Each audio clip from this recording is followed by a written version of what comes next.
Friuli Venezia Giulia is doubling down on major international events as tourism continues to grow. After hosting blockbuster concerts this summer, the region has announced that Cirque du Soleil will return to Trieste in June 2027 with its new production, Echo.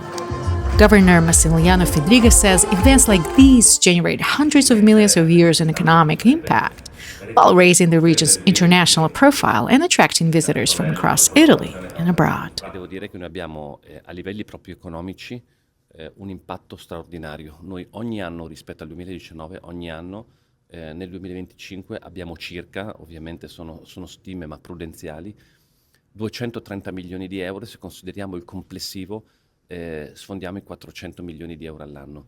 Quindi è una risposta straordinaria dal punto di vista economico per il nostro territorio e stiamo dimostrando che far conoscere il Friuli Venezia Giulia direttamente sul turismo ha questi numeri, ma porta anche un'attrattività di investimenti, perché la riconoscibilità di un territorio vuol dire anche farlo tenere in considerazione quando ci sono investimenti di carattere internazionale.